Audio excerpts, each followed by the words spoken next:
Slide 1, Strategic Crisis Management and the Changing Risk Landscape. Good morning, everyone.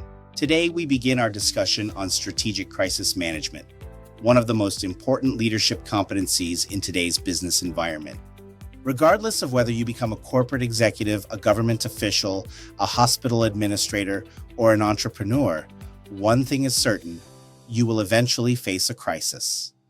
The real question is not whether a crisis will happen, but whether you will be prepared to lead when it does. Many people associate crisis management with responding to disasters after they occur. They think of firefighters responding to a fire or emergency responders arriving at an accident scene. While those are examples of crisis response, strategic crisis management begins long before an emergency happens. It focuses on identifying risks, preparing people, developing contingency plans, and building organizations that can continue operating even under difficult circumstances. Think about your own life. Most of us purchase health insurance or car insurance not because we expect something bad to happen tomorrow, but because we understand the value of being prepared. Organizations operate in exactly the same way. Preparing for a crisis does not eliminate risk, but it significantly reduces its impact when unexpected events occur. A good example is the COVID-19 pandemic. Initially, it appeared to be only a public health issue, but within months, it affected almost every aspect of society. Businesses closed, hospitals became overwhelmed, international travel stopped, supply chains were disrupted, and millions of employees shifted to remote work. One event created multiple challenges across different industries. This demonstrates that modern crises are rarely isolated. They spread quickly and affect many parts of an organization simultaneously. This is why strategic crisis management has become a leadership responsibility rather than simply an operational function. Effective leaders do not wait for problems to occur. They anticipate potential threats, prepare their organizations, and develop systems that allow them to respond quickly and effectively. Preparation may require time, money, and effort, but history has repeatedly shown that the cost of preparation is almost always lower than the cost of poor crisis management. As we go through this chapter, keep one important question in mind. Would you rather invest in preparing for a crisis that may never happen, or pay a much greater price because your organization was unprepared? Successful organizations consistently choose preparation because they understand that resilience is built before a crisis, not during one. Now that we understand what strategic crisis management is and why it matters, the next question becomes even more important. Who is actually responsible for managing a crisis? Is it only the emergency response team, or does the responsibility ultimately belong to organizational leaders? That is exactly what we will discuss in the next slide. Slide 2, Setting the Stage. Crisis management is a leadership imperative. One of the biggest misconceptions in organizations is that crisis management belongs only to the safety department, the security office, or the risk management team. In reality, while these departments provide valuable expertise, the ultimate responsibility for leading an organization through a crisis belongs to its leaders. Crisis management is fundamentally a leadership function because crises affect every part of an organization, from operations and finance to employees, customers, and public trust. Consider a manufacturing company whose main supplier suddenly shuts down because of a natural disaster. The purchasing department cannot solve the problem alone. Operations will need alternative suppliers, finance must assess the financial impact, human resources must communicate with employees, marketing must manage customer expectations, and senior executives must coordinate the entire response. This is why effective crisis management requires leadership rather than isolated departmental action. The slide highlights 3 important qualities of effective crisis leaders. The first is strategic foresight, which means recognizing potential threats before they become major problems. Good leaders constantly monitor changes in technology, economics, politics, and society because they understand that today's small warning signs may become tomorrow's major crises. The second quality is decisive action. During a crisis, leaders rarely have complete information. Waiting until every fact is known may actually make the situation worse. Imagine a food company that suspects one of its products is contaminated. A responsible leader immediately orders a recall to protect consumers, even while investigations continue. Acting quickly can prevent greater damage later. The third quality is organizational coherence, meaning everyone works toward the same objective. During emergencies, employees need clear direction, consistent communication, and confidence in leadership. When departments send conflicting messages, confusion increases, making the crisis even more difficult to manage. Ultimately, crisis management is not simply about solving problems, it is about providing direction during uncertainty. Employees look to leaders for confidence, customers expect transparency, and stakeholders want reassurance that the organization remains under control. Effective leadership can often determine whether an organization emerges from a crisis stronger or weaker than before. As we move to the next slide, we will examine why today's crises are far more complex than those faced by previous generations.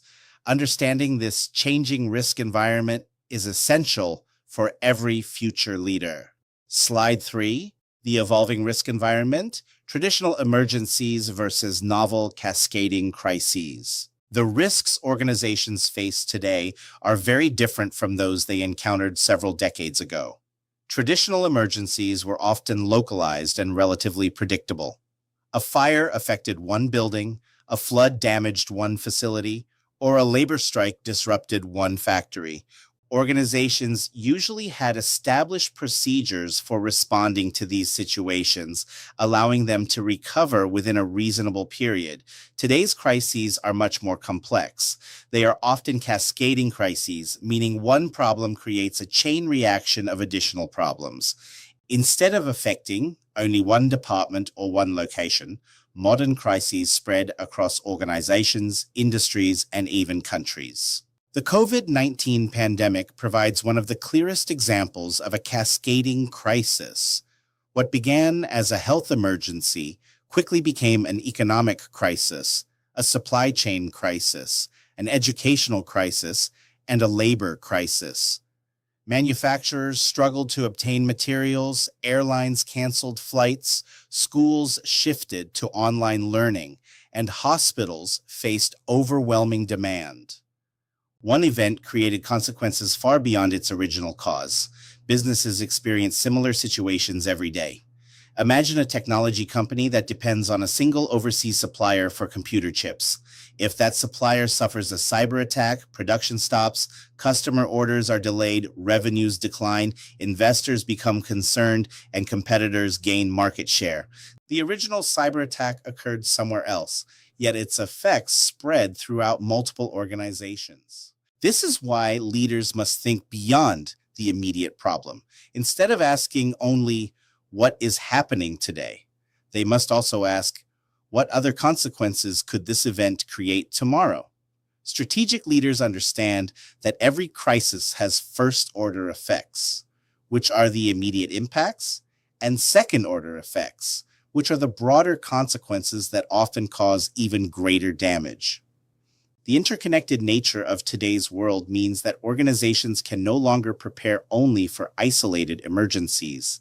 They must develop resilience capable of responding to rapidly evolving situations where multiple systems fail at the same time.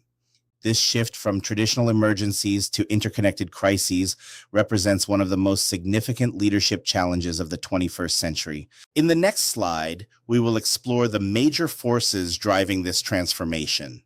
We will examine how globalization, technology, urbanization, interdependence, and emerging vulnerabilities have permanently changed the global risk landscape, and why modern leaders must understand these trends to prepare their organizations for future crises. Slide 4. Structural drivers, forces reshaping the global risk landscape. As we continue our discussion, it is important to understand why crises have become more frequent and more complex than ever before. The answer lies in several powerful forces that have transformed the way organizations operate. These are known as the structural drivers of today's global risk environment. They do not create crises by themselves, but they increase the likelihood that when a crisis occurs, its effects will spread faster and farther than in the past. The first structural driver is globalization. Today's businesses are connected to suppliers, manufacturers, customers, and financial markets around the world. This interconnectedness creates enormous opportunities because organizations can access global talent, lower production costs, and reach international markets. However, globalization also creates new vulnerabilities.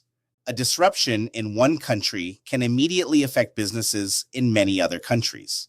For example, if a major shipping port closes because of a natural disaster or political conflict, companies around the world may experience delays in receiving raw materials. Production slows, customer deliveries are postponed, and revenues decline, not because of problems within the company itself, but because of events occurring thousands of miles away. The second driver is interdependence. Modern organizations no longer operate independently. Businesses rely on transportation systems, communication networks, financial institutions, energy providers, and digital infrastructure. When one of these systems fails, many others are affected as well. Imagine a widespread power outage affecting a large city. Businesses cannot operate normally, hospitals switch to emergency generators, traffic systems fail, banks experience transaction delays, and communication networks may become unreliable. One failure quickly creates multiple challenges across different sectors. The third driver is urbanization. As more people move into cities, organizations become concentrated in densely populated areas. While cities provide economic opportunities, they also increase the potential impact of disasters. A flood or earthquake affecting a major city can disrupt transportation, healthcare, housing, utilities, and business operations simultaneously. Leaders must therefore consider not only how disasters affect their organizations, but also how they affect the surrounding communities that support those organizations. Another important driver is technology. Digital transformation has improved productivity, communication, and efficiency, but it has also introduced new risks. Organizations now depend heavily on cloud computing, artificial intelligence, online banking, and digital communication. While these technologies create competitive advantages, they also expose organizations to cyber attacks, data breaches, ransomware, and system failures. A single cyber attack can stop operations, compromise sensitive information, and damage an organization's reputation within hours.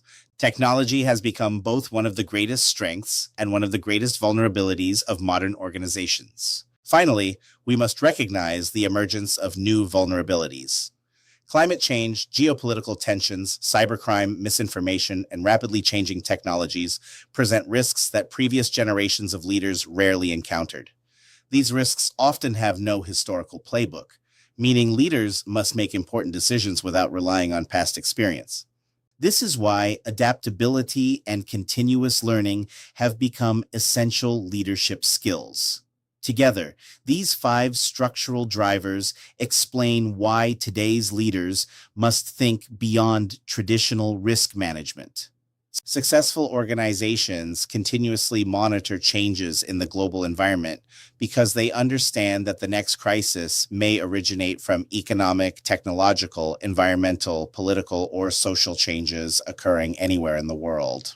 Recognizing these drivers allows leaders to anticipate future risks instead of simply reacting after problems have already occurred. As we move to the next slide, we will examine the 4 pillars of organizational crisis readiness, which provide a practical framework for helping organizations prepare for and respond to today's increasingly complex risk environment. Slide 5, Core Framework, 4 Pillars of Organizational Crisis Readiness.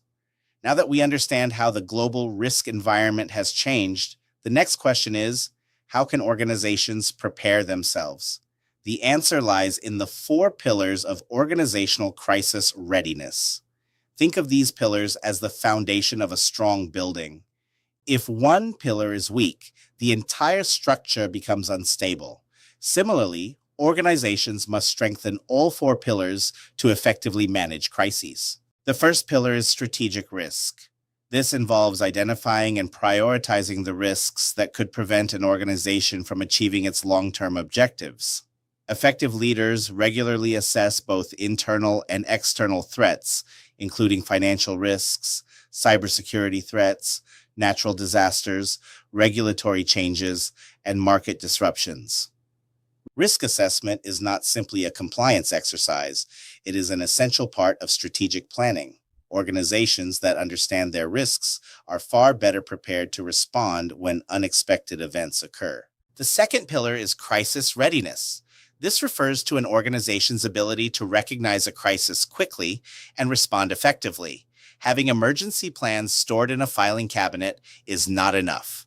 Leaders and employees must understand their roles, communication procedures must be clearly established, and organizations should regularly conduct crisis simulations and emergency exercises.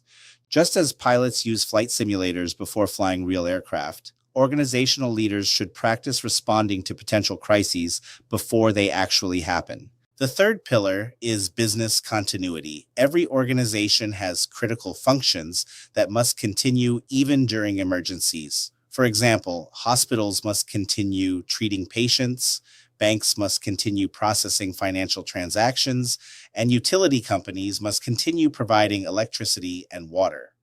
Business continuity planning identifies these essential operations and develops strategies to keep them functioning during disruptions. The goal is not necessarily to maintain normal operations, but to ensure that the organization continues delivering its most important services until full recovery becomes possible. The fourth pillar is organizational resilience. Resilience is the ability not only to survive a crisis, but also to recover, adapt, and emerge stronger. Some organizations recover quickly because they encourage innovation, support employee well-being, and continuously learn from past experiences. Others struggle because they resist change and fail to improve after each crisis. Resilience, therefore, involves both organizational systems and organizational culture. These four pillars work together. Risk assessment identifies potential threats.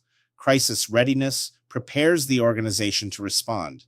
Business continuity ensures that essential operations continue.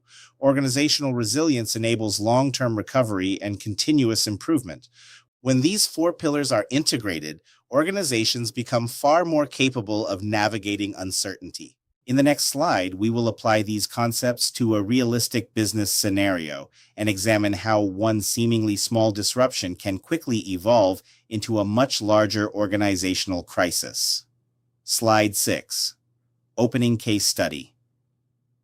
When one disruption becomes many. One of the most valuable ways to understand crisis management is by examining how real crises develop. Rarely does a crisis begin as a large-scale disaster. More often, it starts with a single disruption that gradually expands into multiple interconnected problems. This process is known as a cascading crisis, and understanding it helps leaders recognize why early action is so important. Imagine that a major shipping port suddenly closes because of a labor strike or severe weather. At first glance, this appears to be only a transportation problem. However, within a few days, manufacturers begin running out of raw materials because shipments are delayed. Production slows, customer orders cannot be completed on time, retailers experience inventory shortages, and businesses begin losing revenue. Investors may question the company's financial performance, while customers become frustrated and consider purchasing from competitors. A disruption that initially affected one port has now expanded into operational, financial, and reputational challenges across multiple organizations. This same pattern occurs in many industries. Consider a hospital experiencing a prolonged power outage. Backup generators initially keep essential equipment operating, but if power restoration takes longer than expected, elective surgeries may be canceled, patient transfers become necessary, emergency departments become overcrowded, and medical staff experience increased stress and fatigue. Families become concerned about patient safety, while regulatory agencies begin reviewing the hospital's emergency preparedness. Once again, one problem creates many additional problems. These examples demonstrate why leaders must think beyond the immediate incident. Instead of asking only, how do we solve today's problem? They must also ask, what additional problems could this situation create tomorrow? Organizations that anticipate secondary consequences can often prevent those consequences from becoming full-scale crises. This case study reminds us that successful crisis management is not simply about responding quickly, it is about thinking strategically. Leaders who understand how disruptions spread are far better equipped to protect their organizations, employees, customers, and stakeholders. In the next slide, we will introduce a practical analytical framework that helps leaders identify both the immediate and long-term consequences of major business disruptions before making critical decisions.